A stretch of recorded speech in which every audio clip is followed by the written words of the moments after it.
You know, you may think you're not suffering.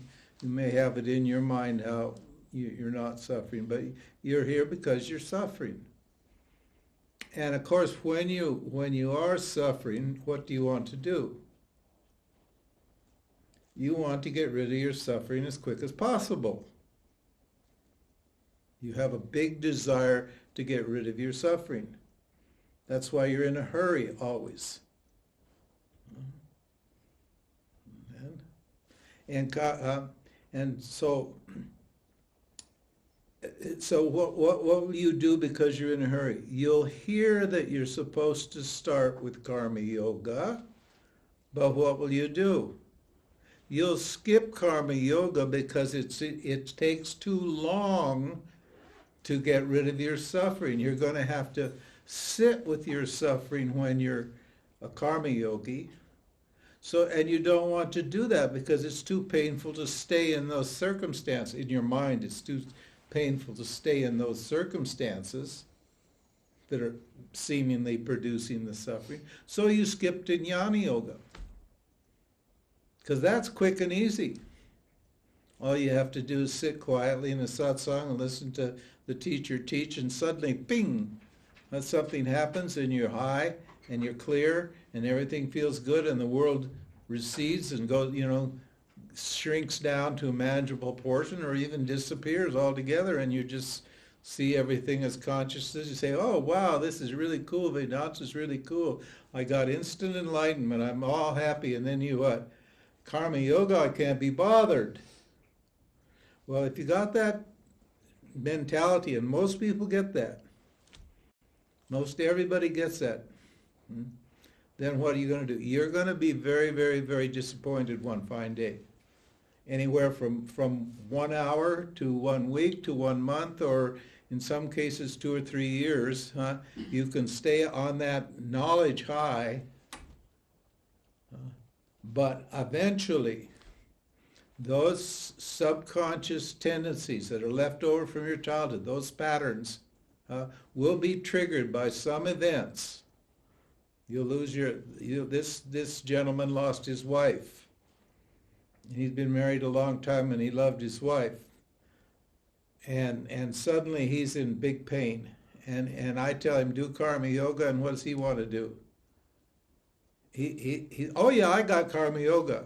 The next day he said, oh yeah, I got karma yoga, don't worry, I'll do karma yoga.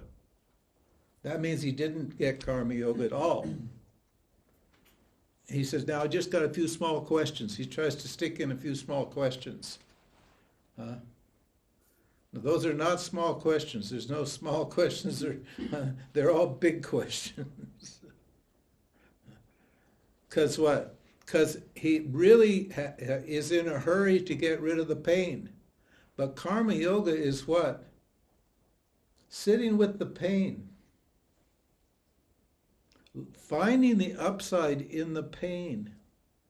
Not avoiding the pain. Because why? Because if it was up to you, you could get rid of the pain, couldn't you?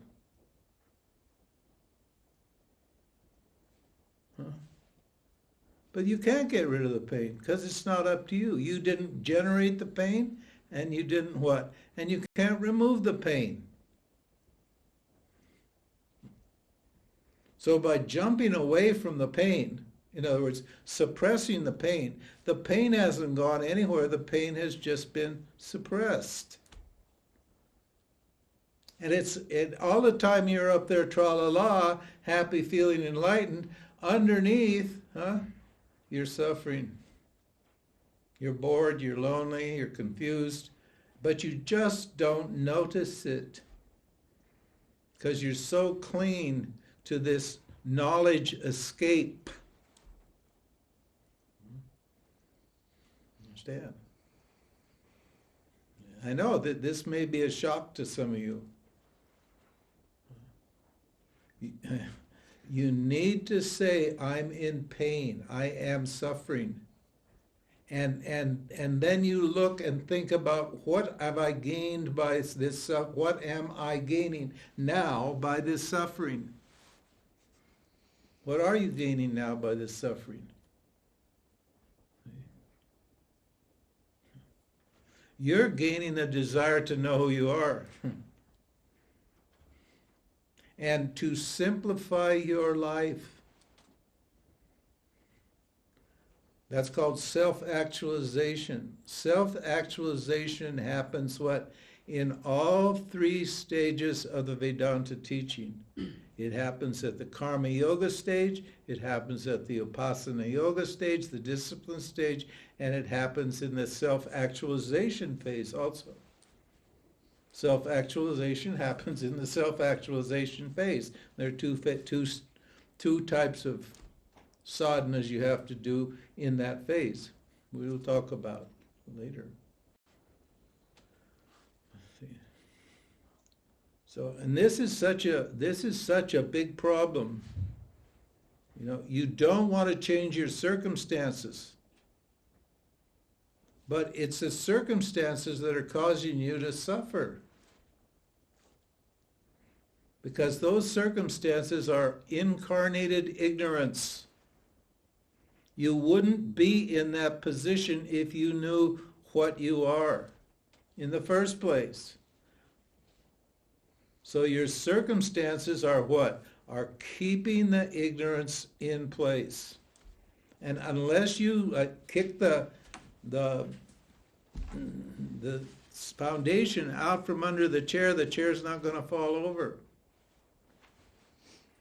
And the foundation is what? All of these practices and all these habits that I'm extremely attached to. So there should be a healthy sense of what?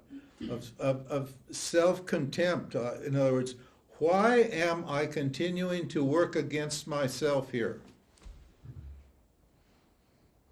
By refusing to what? To clean up my karma. The karma is supporting the ignorance. Vasana, kama, karma. And the vasanas cause the desires, which cause the karma, which cause the vasanas. And what is what? What is creating the vasanas? What's supporting the vasanas? Ignorance.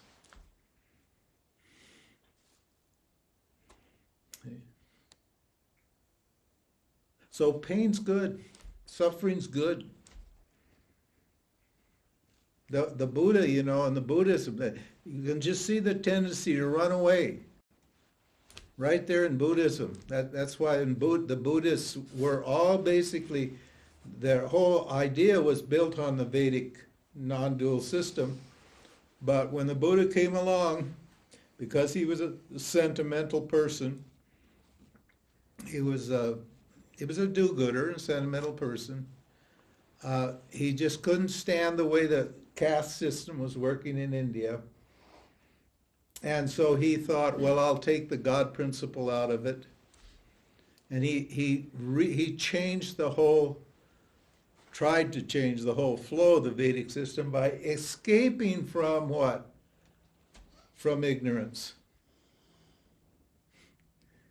He says, you can take matters into your own hand and what? And what? Follow my path and you'll what? And you'll get nirvana. Nirvana means without desire, which means without what? Without passion, without suffering. You can do actions to get without suffering. You can't do actions to get without suffering, although you need to do actions to what? To remove the remove the what? You need to do karma to remove the karma. That's what? That's supporting the suffering, but only knowledge will take away the ignorance.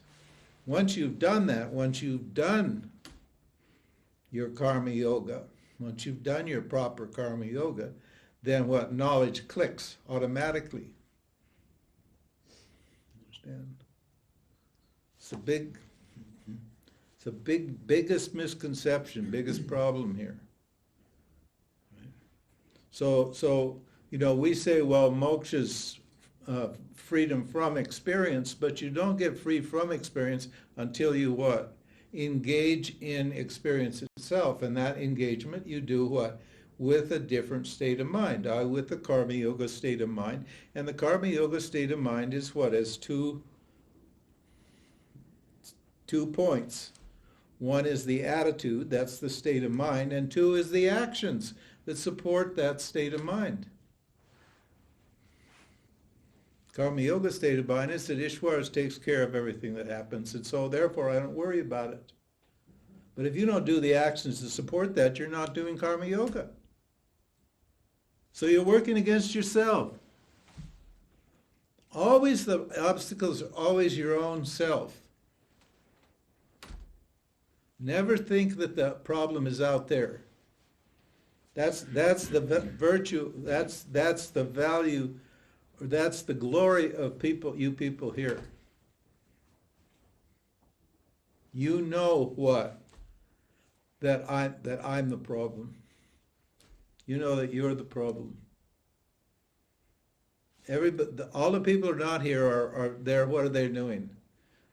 They've got their finger pointed at the world. Their jobs, whatever it is. Whatever it is. Any number of objects are there that they can point their finger at and blame for their suffering. And that's just what? Avoiding what? Dealing with themselves. And you guys, what? To your credit, you've realized, hey, I'm the problem here. If you're the problem, you're the solution. Why? Because there's only one person here. There's only one reality here. There's only one factor here. So if there's a problem, that problem is the solution. This is non-dual thinking. This is good. This seminar, you guys are ready for this, I think. I hope you are, because you're going to get it. I'm going to train in you how to think from a non-dual platform. This is a self-actualization. Understand? This is how to train your mind to think from a non-dual platform, because the only thing that's keeping you from what? The bliss of existence, the limitless bliss of existence is what? The way you're thinking right now. And that thinking is something you can what? Change. Definitely change. That's where your free will is operating. You're free, because freedom's your nature. So you can use that power of freedom, what? To change the way you think.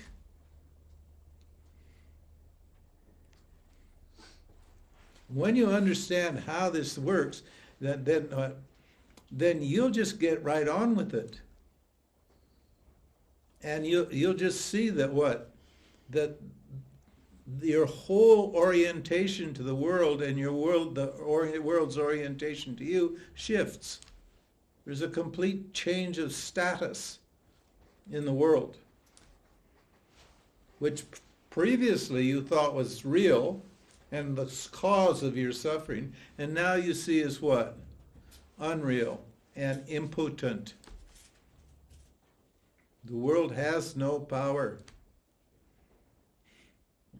The world is powerless to affect you.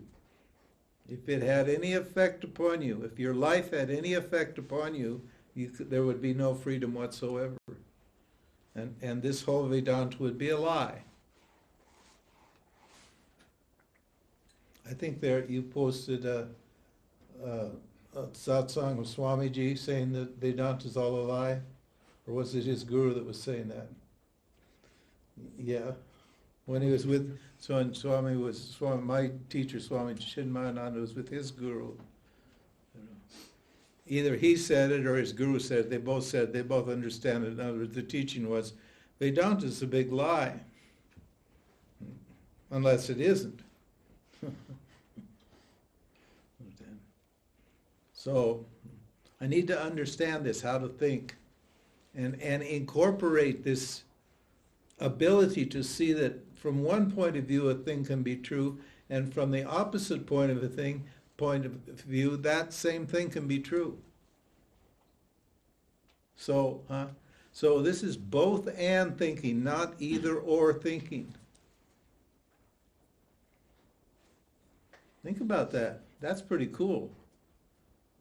And we have to train ourselves to think both and, because what? because we were trained to think either or.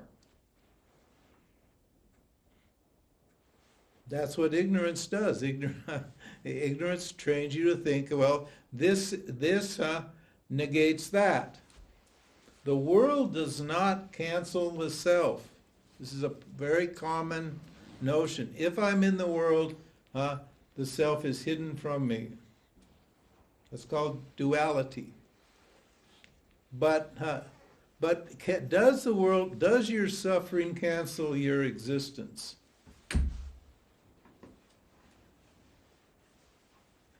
Yeah, that's correct. All heads should be going like this.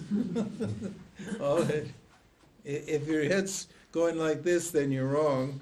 And if you're not, your head's not going either way, it means you haven't understood. Okay, and you're hedging your bets. You don't want to be wrong, so you're keeping your mouth shut.